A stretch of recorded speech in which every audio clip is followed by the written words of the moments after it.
네, 업앤다운 함께 하겠습니다. 오늘은 IS의 김태성 본부장 나오셨습니다. 어서 오세요. 네, 안녕하세요. 네, 본부장님 오늘 굉장히 중요한 날에 나오셨습니다. 네. 상호 관세가 발표가 됐고 우리가 예상했던 관세율보다 더 높게 책정이 된 것 그렇죠. 같아요. 25%. 네. 시장이 장 초반에 굉장히 강하게 흔들렸었는데 네. 그래도 잘 버텨주는 것 같아요. 네. 그러니까 제가 장 초반에 어떤 생각을 했냐면 네. 우리나라를 포함해서 모든 나라가 공평하게 25%를 받았다면 그 시장은 더 충격적일 것이다라고 생각을 했어요. 그런데 잘 생각을 해보면 대만보단 낫습니다. 네. 일본보다 나아요.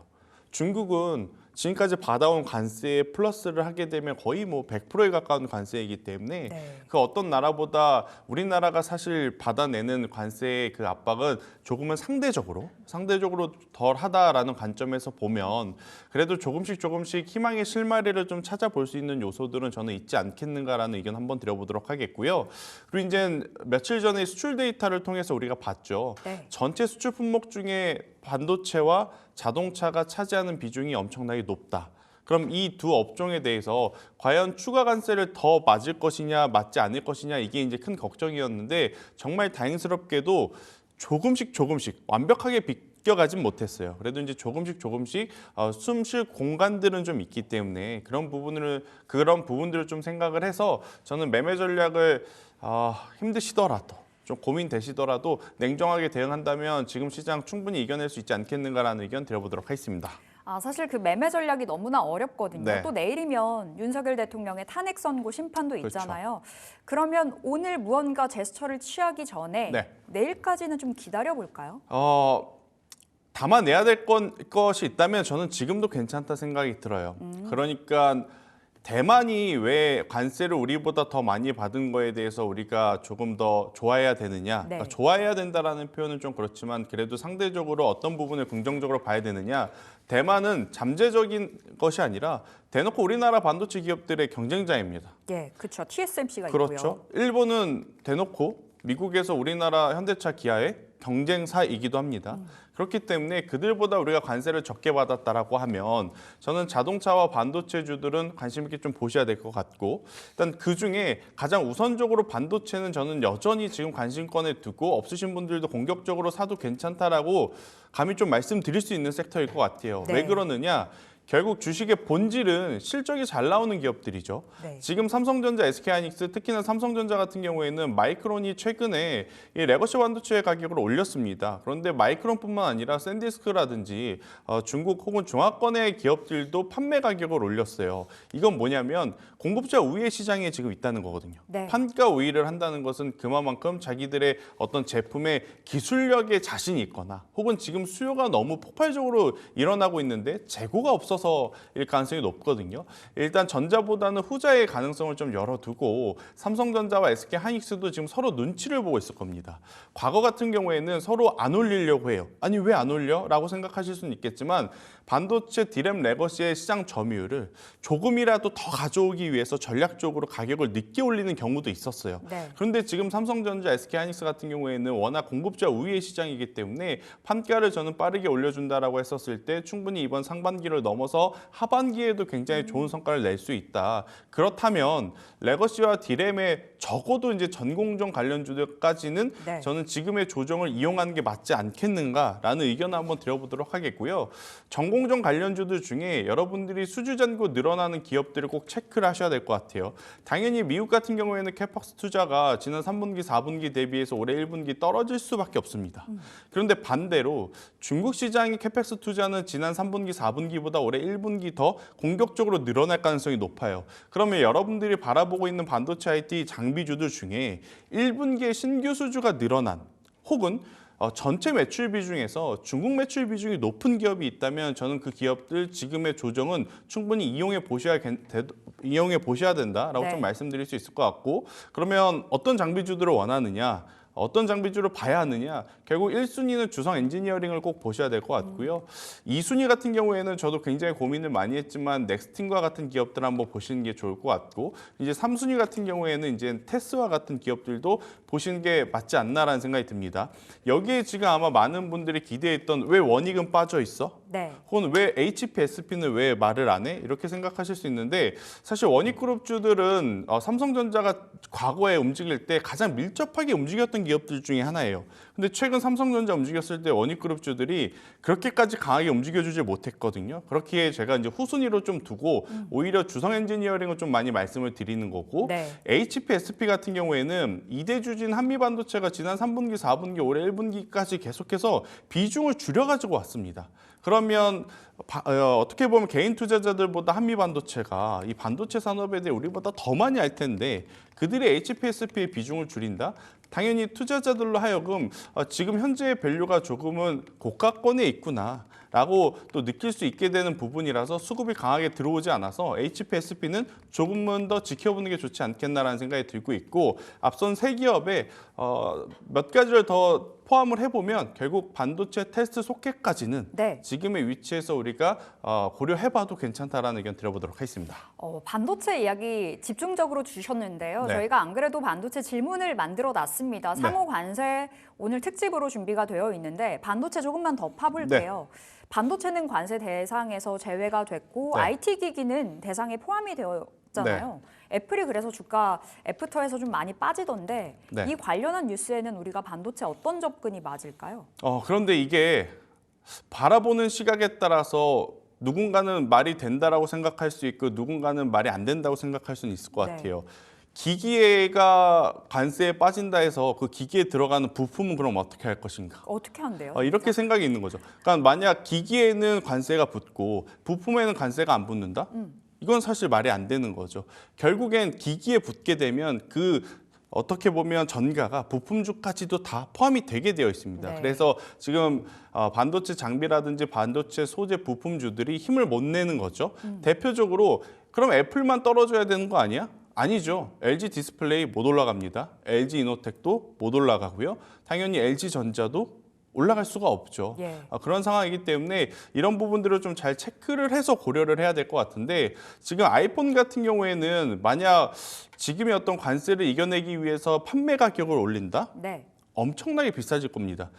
저도 이제 정확하게 계산을 해본 건 아니지만 그래도 대략적으로 산출을 해보면 300만 원이 조금 넘는 가격대에 우리가 사야 되는 그런 시기가 올 수도 있다라고 생각이 들 정도로 제가 애플 같은 경우에는 좀 타격이 있을 것 같고 또 이제 그것들이 점차 확산이 되면 애플 관련해서 부품을 제공하는 부품사들도 당연히 타격을 받기 때문에 예. 이런 쪽에 대한 밸류체인은 섣부르게 어떤 저점을 잡고자 하기보단 나중에 조금 높게 사도 괜찮습니다. 나중에 높게 사도 괜찮으니 조금은 실적이라든지 주가가 턴어라운드 혹은 정책적인 불확실성이 해소가 되고 나서 네. 그때 저는 따라붙는 게 맞지 않겠는가라는 의견 한번 드려보며 대신에 반도체 장비주들은 좀 다르다는 거죠. 그러니까 그들이 결국 미리 선투자를 하거든요.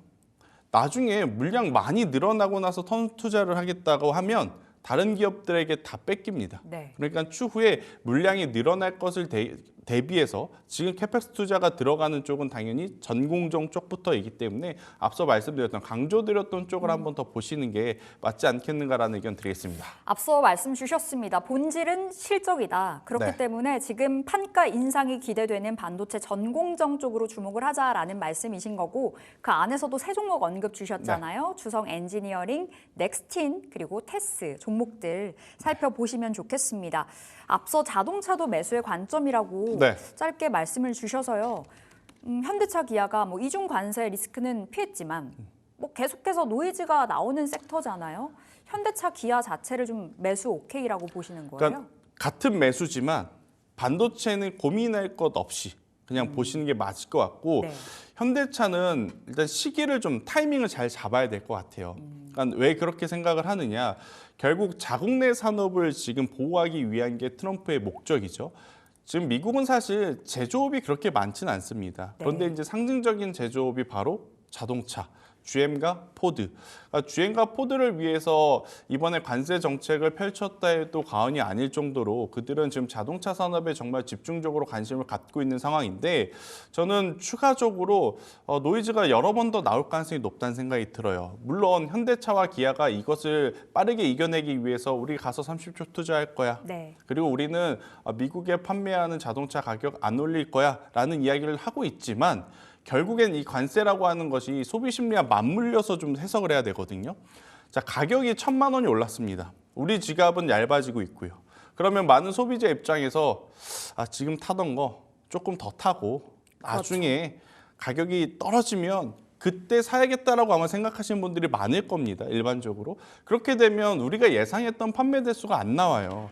그럼 판매 대수가 안 나오면 자동차주들에 대한 본질은 가치는 떨어지는 거잖아요. 그래서 자동차에 대해서 지금의 가격은 메리트는 있는데 추후에 판매량이 떨어지는지 떨어지지 않는지 그것을 먼저 좀 확인을 하셔야 될 것 같고 그리고 이제 두 번째 1조, 2조가 아니라 30조입니다. 물론 현대차, 기아가 연도별로 매년 벌어들이는 금액을 생각하면 충분히 증자를 하지 않고도 진행을 할 수 있겠다라고 보지만 갑작스럽게 큰 돈을 투자를 해야 된다라고 했을 때 투자자들은 사실 기대 반, 걱정 반이거든요. 네. 그래 30조를 투자를 해서 거기서 전체 생산 물량의 70에서 80%를 만들어낸다면 우리가 취할 수 있는 이득이 굉장히 커지겠구나 기대. 걱정은 30조를 도대체 어디서 만들까? 이것도 우리한테 달라 그러는 거 아니에요? 결국에 유상증자? 그렇죠. 증자에 대한 부담이 있을 수밖에 없는 거죠. 그래서 현대차를 포함한 완성차에 대해서 부정적으로 이야기 드리는 것은 아니고요. 보수적으로 좀 볼 필요는 있지 않겠는가. 저라면 제가 만약 자동차 쪽을 보신다면 현대차, 기아보다는 현대모비스를 저는 보시는 게 더 맞지 않겠는가. 현대모비스는 지금 쉽사리 주주들에게 안 좋은 이야기를 할 수가 없을 것 같아요. 주주환원 정책의 중심에 있는 어떤 그룹사 내의 기업이기 때문에 오히려 주주환원 정책에 따른 수혜를 봤으면 봤지. 증자라든지 외부 변수에 따라서 주가가 좀 떨어지거나 혹은 변동성을 보일 가능성은 적기 때문에 저는 만약 자동차 쪽을 보신다면 첫 번째 1순위는 현대모비스를 보시고 두 번째로는 현대위아를 보시고 세 번째로는 자동차 부품은 아니지만 미국의 자동차 공장의 설립되기 전까지는 현대모비스나 현대위아의 제품을 뭘로 실어 날라야 되느냐? 현대글로비스로 실어 날라야 됩니다. 그래서 이 세 개를 먼저 보시는 것이 더 맞는 전략일 수 있겠다는 의견 드리겠습니다. 그러니까 오늘 현대차, 기아 떨어질 때 공격적으로 접근하자라는 말씀은 아니고요. 좀 고민을 해봐야 된다라는 건데 판매량 확인이 중요하다라고 코멘트 주셨고 현대모비스, 1번은 현대모비스, 현대위아 그리고 현대글로비스까지 세 종목 챙겨보겠습니다. 자, 그렇다면 엔터주는 어떻게 보실까요? 오늘 엔터의 분위기는 좋아요. 강하게 상승을 한다라고 보기보다는 잘 버텨주고 있고 또 양봉으로 전개가 되고 있는 종목들이 꽤나 많거든요. SM은 3%, 4%의 강세고요. 엔터 지금 자리에서 결국에 해답일지 어떤 시각이세요? 엔터 섹터에 대해서는 다들 긍정적인 시선을 보고 있죠. 그런데 이제 어떤 기업을 살 거냐. 그래서 뭘 살 건지. 그래서 이제 뭘 살 거냐. 그렇다고 해서 특별하게 좋은 기업? 없어요. 또 반대로 특별하게 나쁜 기업? 없어요. JYP 특별하게 나쁘지 않냐? 라고 하기도 좀 그런 게 나쁜 만큼 주가가 많이 빠져 있기 때문에 이건 지금 선택의 어떤 상황인 것 같아요. 취향의 차이, 개인 취향의 차이. 입맛의 차이. 그렇죠. 투자자분들의 현재 보유하고 있는 포트폴리오에 대한 어떤 성향의 차이에 따라서 좀 달라질 수는 있을 것 같은데 저는 제 나름대로 좀 기준을 잡아보면 최근에 엔터주들이 올라왔었던 이유는 명확하게 딱 하나입니다. 중국 시장이 열리게 되면 그동안에 이제 보유했던 어떤 아티스트들의 공연 횟수가 더 많아질 것이고 공연의 규모도 더 커질 것이니 매출이 더 잘 나올 것이다라는 골자였어요. 그렇게 JYP가 먼저 올라왔는데 JYP가 실적이 안 나오니까 떨어졌습니다. 근데 JYP는 사실 중국 시장에 대한 기대가 그렇게 높았던 기업은 아니에요. 그런데 왜 작년에 굉장히 좋은 실적을 냈느냐면 요새 JYP는 엔터사라고 보기보단 인형 제조업체라고 불립니다. 인형. 그러니까 그만큼 굿즈를 통해서 엄청나게 돈을 벌어들였는데 아무래도 뉴 아티스트들이 없고 새로운 흥행성을 좀 보이는 아티스트들이 약간 부재하다 보니 4분기 실적이 좀 꺾였어요. 하지만 주가가 앞서 말씀드렸던 대로 먼저 선반영을 크게 받았기 때문에 지금의 가격은 오히려 매수의 기회로 보자라는 분들도 지금 많고 반대로 지금 본질적으로 중국 시장을 바라본다면 크게 두 기업을 바라봐야 되죠. SM과 디어유. 그렇기 때문에 악성 매물이 가장 적은 쪽은 SM일 가능성이 저는 높고 대신에 변동성은 SM보다는 움직일 때 바라보면 디어유인 것 같아요. 그래서 이것은 시청자분들의 어떤 성향에 따라서 종목이 좀 갈릴 수 있으니 중장기 투자에 낮은 가격을 원하신다 JYP 엔터. 대신에 전제 조건은 지금 자막 나가고 있죠. 수익성이 회복이 돼야 네. 여기서 이제 기술적받는 그 이상을 보여줄 수 있다. 이게 이제 첫 번째 골자고요. 중국 시장을 바라본다면 SM과 DOU인데 나는 지금 변동성이 너무 필요하다. 일단 투자의 관점으로 보겠다면 SM이 유리합니다. 아니다. 지금 우리나라 증시는 변동성, 그러니까 네. 수익 줄 때 나와야 된다 하시는 분들은 DOU를 좀 바라보셔야 된다는 의견까지 드리도록 하겠습니다. 그럼 본부장님 입맛에는 어떤 네. 종목이에요? 저는 일단 SM을 바라보겠습니다. SM이요? 알겠습니다. 우리 본부장님은 SM 말씀 주셨고 중장기적으로 봤을 때는 JYP 물론 수익성 회복은 따라와야 되는 부분이고요. DOU, SM까지 살펴주셨습니다. 화장품 또한 같은 네. 시각이실지 궁금해요. 그러니까 어떤 종목을 사느냐 차이일지 아니면 화장품 좀 다른 시각이 있으실지요? 일단 많이들 이야기를 하는 게 화장품은 관세에서 좀 자유로울 수 있다. 네. 이런 이야기 많거든요. 근데 아니라고 보세요? 아니라고 봅니다. 그러니까 우리나라 기준으로, 그러니까 미국 기준으로 화장품을 제일 많이 수입하는 나라가 어디냐라고 하면 지금 한국이 올라왔어요. 근데 이걸 만약에 트럼프가 보면 트럼프가 알게 되면 가만히 있을 것 같지는 않아요. 화장품에 돈 매겨. 그렇죠. 이렇게 되는 화장품 건가요? 쪽에도 이제 여러 가지 노이즈가 나오겠죠. 그렇기 때문에 지금 저는 화장품주들을 너무 긍정적으로 보시기보단 화장품주 안에서도 옥석을 가려본다면 결국 이쪽도 제조업과 마찬가지로 미국 쪽에 공장 가지고 있는 쪽. 네. 뭐 그러면 코스맥스가 가장 먼저 떠오르겠죠. 이쪽을 좀 선택을 하시거나 혹은 나는 미국에, 일본에, 유럽에, 중국에 어떤 나라로 매출이 나든 상관없다. 네. 그런 쪽이 있죠. 화장품, 용기 쪽. 실리콘2? 펌텍코리아. 펌텍코리아. 용기 쪽은 이제 펌텍코리아 딱 하나만 보시면 네. 되니까 저는 그쪽으로 집중을 하는 게 맞다. 만약 화장품주들이 관세에 대해서 조금 무풍지대다라고 하면 앞서 언급 주셨던 실리콘트가 사실은 가장 먼저 올라가야 됩니다. 네, 그렇죠. 작년에 북미 시장에서 보여준 퍼포먼스를 생각을 해보면 근데 실리콘트가 뭐 반란 때문에 못 올라간다라고 이야기하실 수는 있겠지만 근본적으로 지금 관세에 대한 부분들이 사실 눈치를 보고 있는 것 같아요. 그래서 화장품 쪽에서는 제가 앞서 말씀드렸던 미국의 공장을 갖고 있는 ODM사 코스맥스나 아니면 용기 쪽의 펌텍코리아를 보는 게 네. 가장 안전하지 않을까라는 의견 드리겠습니다. 펌텍코리아는 신고가 부근이거든요. 네. 그럼 이 종목 따라잡긴 좀 어려울 것 같은데 상대적으로 낮은 가격인 코스맥스가 좀 더 괜찮다고도 보여지고요. 어떻게 볼까요? 저는 반대 의견. 반대 가는 네. 쪽이 더 간다? 일단 펌텍코리아가 지금 아래 꼬리를 좀 달았어요. 네. 아래 꼬리를 어제 상승 초입 구간까지 내려왔다가 한 번에 지금 꼬리가 달리면서 다시 한 번 더 올라갈 수 있는 위치에 안착이 네. 되는 상황이라 저는 두 기업 중에 하나를 고르라면 펌텍. 펌텍코리아. 아, 그리고 코스맥스 같은 경우에는 개인적으로 선호하진 않습니다. 그래요? 잘 안 움직여요. 재미가 없나요? 재미가 그럼 없습니다. 본부장님. 네. 펌텍코리아 코스맥스 말고 매출이 중국 쪽에서 많이 나오는 기업들이 있잖아요. 대표적으로는 뭐 아모레퍼시픽도 네. 있을 거고요. 그럼 그쪽으로 보는 것도 하나의 해답이지 않을까요?